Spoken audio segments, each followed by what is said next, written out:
नमस्कार, मैं हूं विनीत और आप देख रहे हैं ग्राउंड रिपोर्ट इंडिया। चलिए आज रुक करते हैं आज की अहम खबरों की ओर।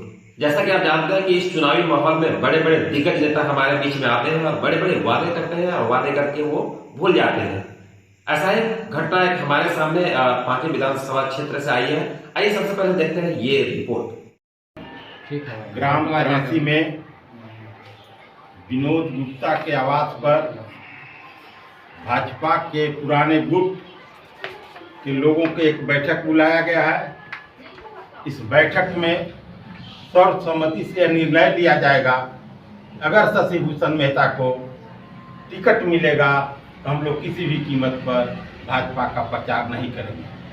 मेरा एक ही उद्देश्य है कि भाजपा का कैंडिडेट भाजपा के अंतर्गत तो होना चाहिए, ये नहीं कि पैसा देकर खरीद फरोख्त कर भाजपा से टिकट लेकर आने वाले और भाजपाइयों पर दमन कर जो करता आ रहा है उसका हम लोग सपोर्ट नहीं करने वाले, क्योंकि वह युग अब नहीं रह गया। पुराने कार्यकर्ता के कभी भी मान प्रतिष्ठा नहीं थी। कभी अगर तरहसी पंचायत में घुसे तो कभी संयोजक या बूथ अध्यक्ष कभी भी नहीं खोजे। आज हमारे अध्यक्ष अजीत प्रसाद 3 साल से हैं, ताकि ये भी आदमी कभी भी नहीं खोजते कि हाँ भाई पंचायत प्रभारी है, सह प्रभारी है। जब बारी आता है मीटिंग के बाद तब पंचायत प्रभारी या सह प्रभारी या बूथ अध्यक्ष खोजते हैं कि हमारा बूथ संयोजक कहाँ है, तो अध्यक्ष कहाँ है। ऐसा आज तक तो हमको नहीं देखे कि कोई भी कार्यकर्ता के अध्यक्ष 3 साल के अंदर में थाना में कोई मामला चल जाए तो कहीं मदद जाके करते हैं।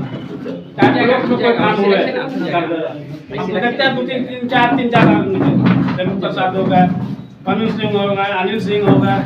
80 प्रखंड के ही नहीं, मैं तो समझता हूं कि पूरे पाकी विधानसभा के कोई भी कार्यकर्ता इन 5 सालों में खुश नहीं होगा।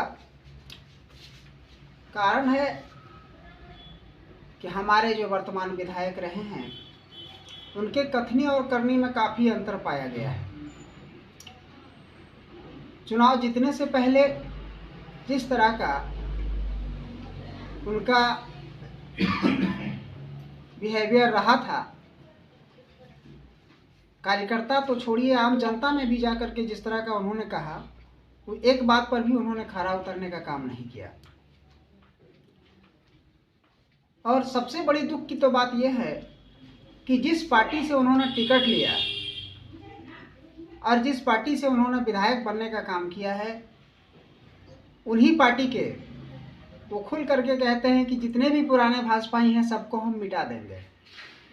ये बहुत ही अफसोस की बात है कि जिस थाली में वो खा रहे हैं, अभी तक खाना खाते रहे, उसी थाली को छेद करने का प्रयास कर रहे हैं। ये बहुत ही तकलीफ की बात है। तो निश्चित रूप से आज की जो वस्तु स्थिति है, हम सबों को अपनी अस्मिता को बचाने की ज़रूरत है और वैसे विधायक का विरोध करना ही चाहिए जो अपने घर के लोगों को एक साथ जोड़ करके चलने का काम नहीं करता हो। आज भारतीय जनता पार्टी जिस तरह से इनको बाहर से ला करके टिकट दिया और तमाम कार्यकर्ता तन मन धन से लग करके इनको जिताने का काम किया है, शायद अगर इस पार्टी के कार्यकर्ता को टिकट मिला होता और अगर वो जीता होता तो आज जितने भी पाकी विधानसभा के कार्यकर्ता हैं वो सारे जो है एकजुट होकर के पुनः इनके टिकट के लिए प्रयासरत होते और टिकट दिला करके पुनः जिताने का काम करते। लेकिन ये इस चीज़ को नहीं समझे। पार्टी ने अपने कार्यकर्ताओं को छोड़ करके इनको बाहर से ला करके टिकट दिया था, यही सोच करके दिया था कि ये सभी को लेकर के साथ चलेंगे, लेकिन ऐसा इन्होंने किया नहीं। जैसा कि आपने इस वीडियो के माध्यम से देखा, ये सारे कार्यकर्ता भारतीय जनता पार्टी से ताल्लुक रखते हैं। ये सभी कार्यकर्ता पाकी विधानसभा क्षेत्र के हैं और वर्तमान में इन्हीं के पार्टी का एमएलए भी है, जिससे कि इनके 5 सालों के कार्यों को देखकर इनसे नाखुश होकर ये वीडियो जारी किया है। इससे साफ साफ पता चलता है कि इस बार पाकी विधानसभा क्षेत्र के कार्यकर्ता और जनता इस बार बदलाव चाहती है।